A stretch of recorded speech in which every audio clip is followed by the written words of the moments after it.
lagi ke dia, "Dong saya mas ini kok nggak ada kuburannya nggih?" "Memang nggak ada, ini cuma petilasan." Kayak udah saya anggap selesai lah.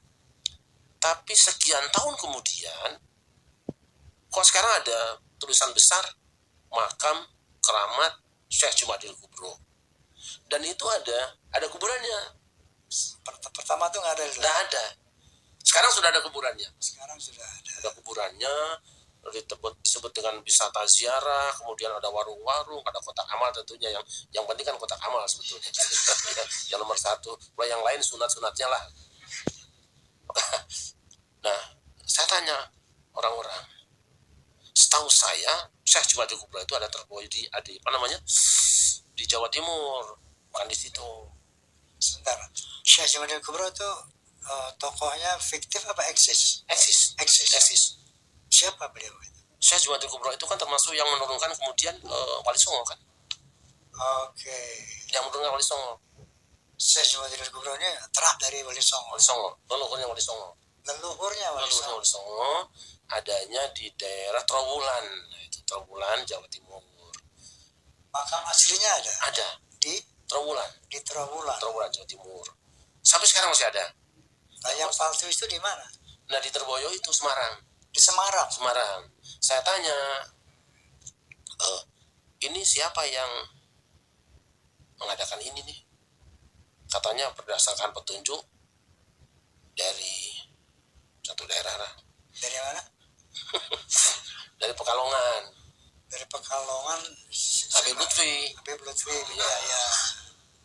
Itu. Itu keterangan siapa? Orang-orangnya di situ semua bisa ditanya. Sampai hari ini bisa ditanya. Assalamualaikum warahmatullahi wabarakatuh. Barusan kita melihat podcastnya Bang Haji Umairama dengan Kiai Syarif pada Suka TV.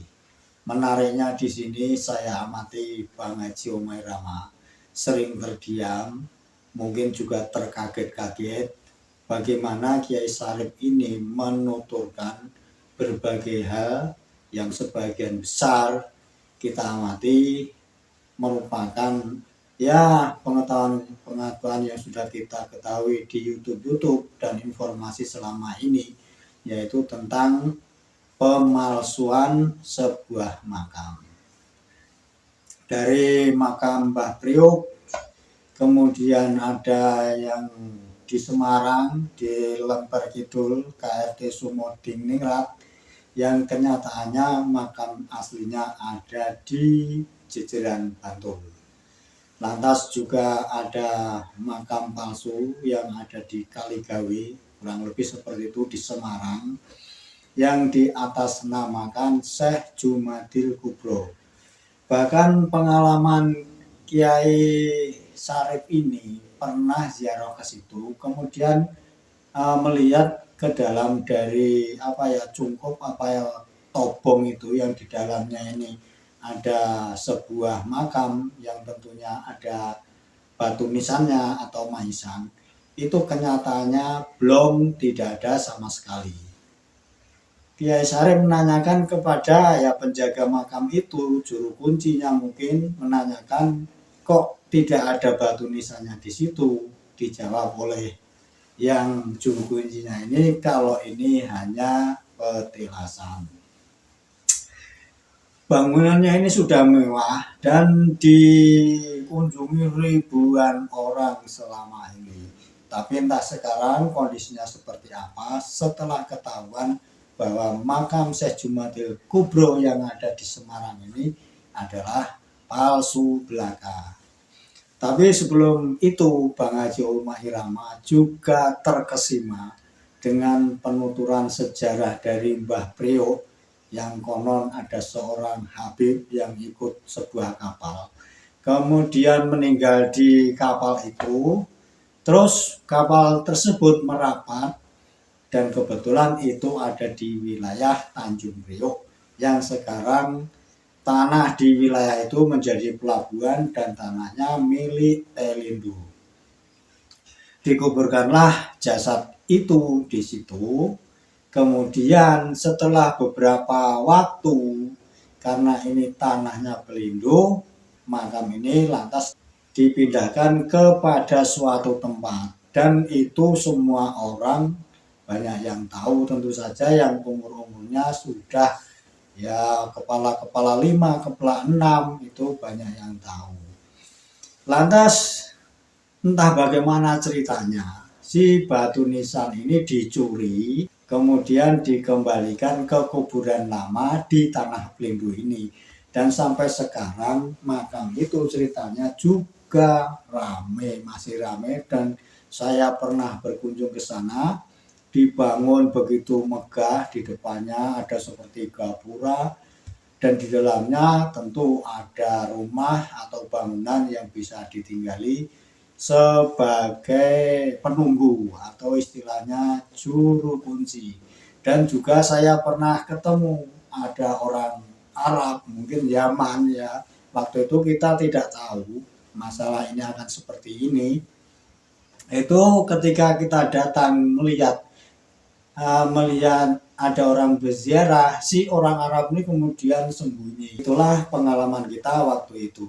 Bang Haji Umairama terkaget-kaget dan terkesima bagaimana ternyata dari persoalan sebuah makam yang dipalsukan ini merembet-rembet ke pemalsuan sejarah.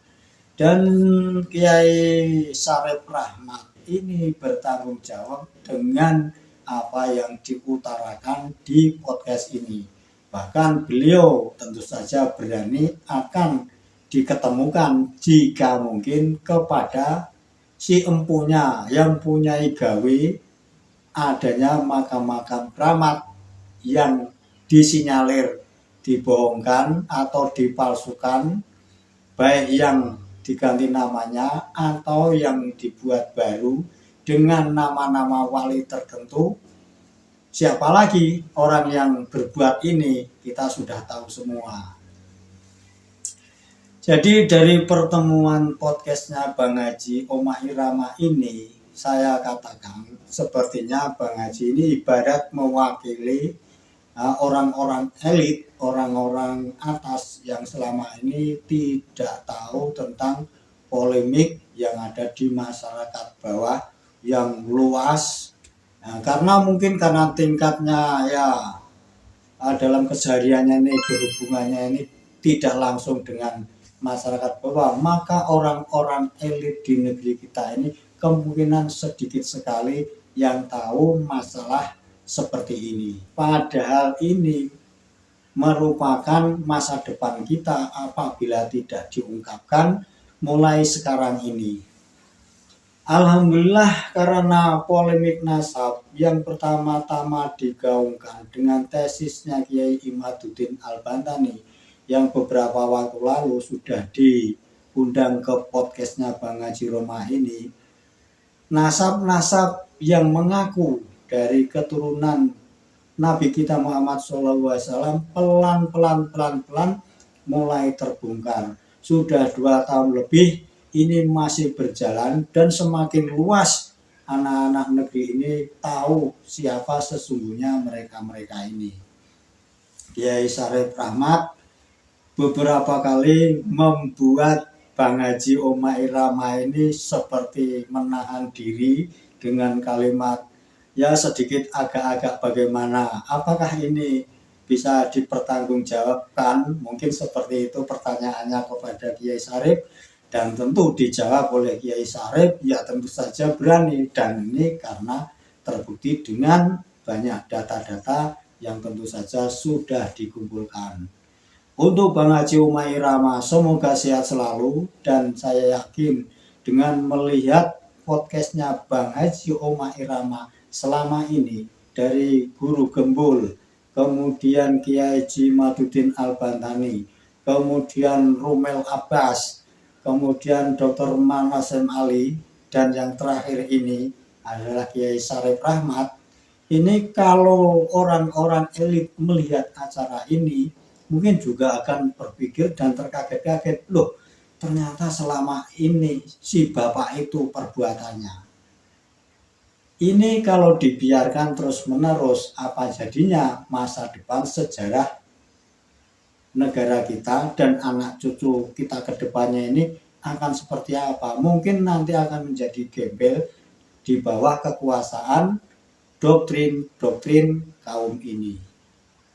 Inilah yang dikhawatirkan Kiai Abbas Buntet, Kiai Syarif Rahmat, Kiai Maduddin Al-Bantani, dan banyak kiai-kiai yang lain yang sekarang ini sudah mulai banyak berbicara di forum-forum media massa. Bang Haji Umairama semoga sehat selalu, dan teman-teman karena ini mungkin ya membuat klan sebelah ini meradang, mungkin menahan marah, atau bisa jadi akan melakukan tingtang tertentu. Tolong yang dekat dengan Bang Haji Umairama dijaga beliau ini, dijaga keselamatannya, supaya semua persoalan-persoalan yang menjadi pertanyaan kita tentang nasab kuburan palsu, kemudian kuburan tadi yang di Priok atau Mbah Priok, kemudian yang di Semarang, kemudian yang di Lemper Kidul KRT Sumodiningrat, semoga semuanya tahu semua, atau paling tidak anak-anak kita ini banyak yang tahu, khususnya generasi muda di bawah mungkin ya 20 tahun, supaya tahu, supaya Pak besok ke depannya ini sudah tidak lagi meyakini kalau para habaib yang ada di Indonesia ini adalah dzurriyyahnya Nabi. Yang pokok itu supaya tetap berhati-hati untuk mencari ilmu agama yang benar.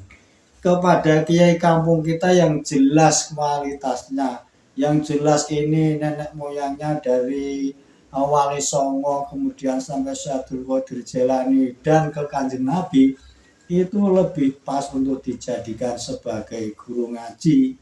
Toh selama ini kita bisa mengaji dari alif ba ta sampai bisa membaca Al-Quran. Siapa yang mengajari kita bisa seperti itu? Ya kiai kita, kiai-kiai kampung, kiai-kiai seperti yang dianggap remeh.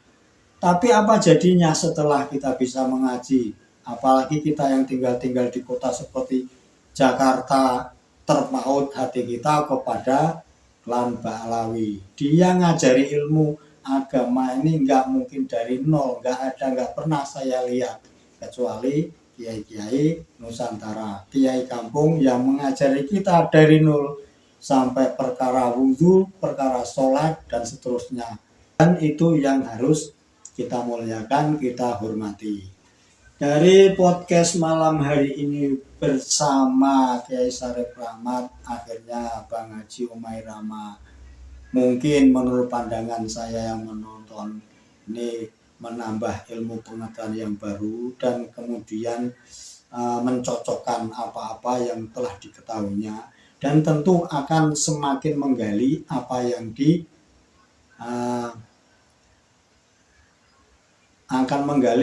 yang dijelentrehkan Kiai Syarif Rahmat tentang pemalsuan makam ini yang pokok, yang ada hubungannya dengan nantinya pemalsuan sejarah.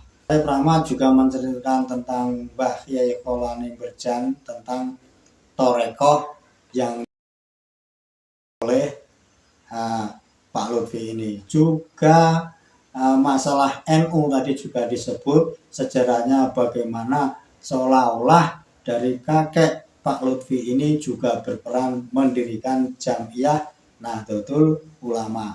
Semuanya ini dibongkar di sini, podcastnya Bang Haji Umairama, semuanya terjawab sudah bahwa itu adalah bohong belaka. Dan ada penyisipan sejarah tentang berdirinya NU yang saya amati seperti itu, supaya klan Ba'alawi ini merasa mempunyai jasa kepada berdirinya Nahdlatul Ulama, dan yang lain-lain semuanya, saudara-saudara, teman-teman semuanya sudah melihatnya. Terima kasih, jaga terus teman-teman yang dekat dengan Bang Haji Umairama, dijaga keselamatan. Siapa tahu karena podcast ini sedikit banyak membuat gerah kaum sebelah. Demikian, assalamualaikum warahmatullahi wabarakatuh.